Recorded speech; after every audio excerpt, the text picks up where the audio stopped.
What's poppin', yo? Welcome back to another YouTube video, and today we're taking a look at Poppy Playtime Chapter 1 as a game review.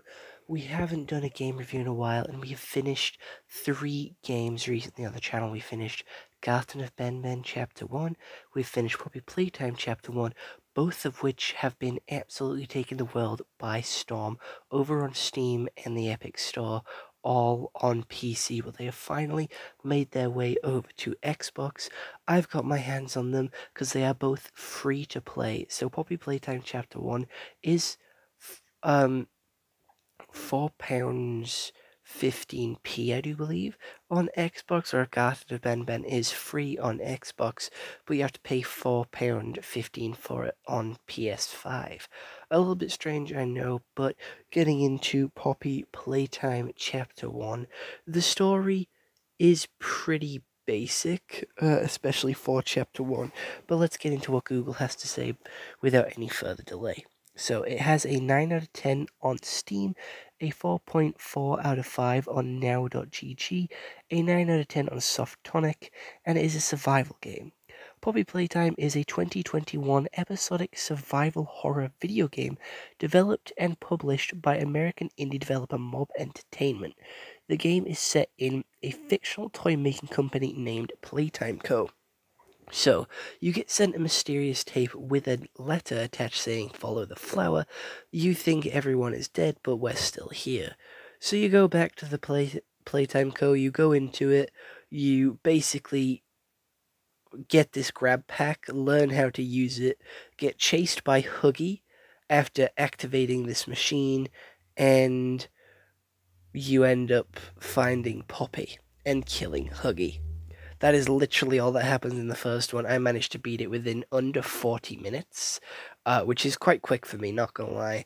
I think the story in the first one is very basic, very underwhelming. There isn't a lot of information to go off. Again, you get a mysterious note.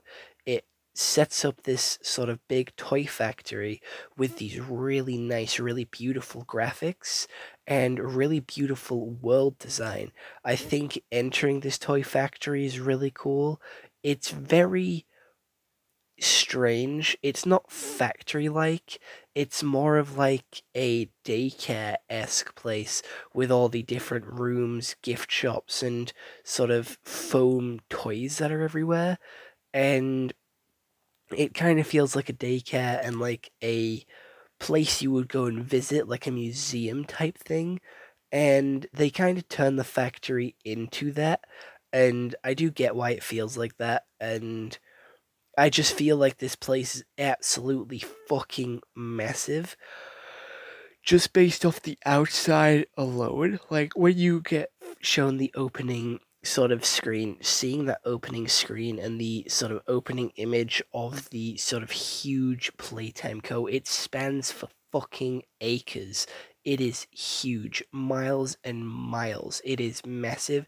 There is so many chimneys, and I do believe a few of them are still pumping out smoke, so this place is still active, and this place is still a thing. I'm surprised it hasn't been demolished yet, because it is apparently years and years after we've left. But we do find a doll called Poppy in this giant poppy flower, and it talks to us saying, "You open my box," and that's where it ends. It ends on a pretty sweet cliffhanger.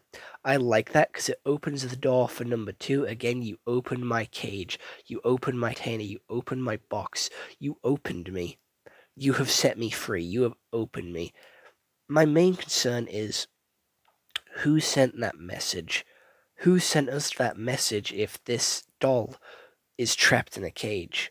If this doll is trapped in this box, how did she get that sort of tape and letter to our house? How did she do that? I don't fucking know.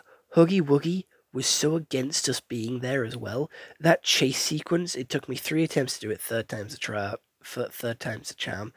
But it was so intense. I shit myself when he came out the dark. I genuinely didn't expect him to do so, and it was fucking horrifying. There was so many twists and turns. You didn't really know where to go. You didn't really know where to sort of orientate yourself. It was very disorientating and very confusing. It was a solid maze that you had to run through. I kind of worked out where I had to go from the get go, but it kept like changing you and cutting off exits, cutting off entrances, making you crouch, and you walk slow when you crouch. After the first time of him catching me, the fear factor was completely gone for me. Like, as soon as he caught me the first time, it was like, right, okay, I know what to expect. I know what's coming. I'm not scared anymore. I just got to get through it. And the it was more, it was less of scared. It was more of stress that I was under a time limit before he got me, and how I had to sort of maneuver around. So it was pretty good at building up tension. I was pretty sort of on edge the entire time playing this. I'm always on edge when playing horror games because I know something is coming. I know something is changing. I know something is going to get me. I just don't know when or where. So it's really good at building that suspense. It's really good at building that sort of danger, and that chase sequence is very well proclaimed, and the jump scare animation is pretty cool too. I didn't expect him to actually get me the first time. I never turned around to look behind me because fuck that. I was way, way, way too busy trying to run away from him. I was like dashing left, right, and center. I was not letting this Donny catch me for shit until he did catch me the first two times I did this. The mechanics are pretty basic. Again, you shoot an arm out, it grabs something, you retract it and it pulls it, you shoot an arm, it connects to something, oh, you get electricity passing through, you loop around these pylons. Very basic gameplay mechanics, very basic puzzles. I worked them out pretty quickly. It didn't take much brain power to do it.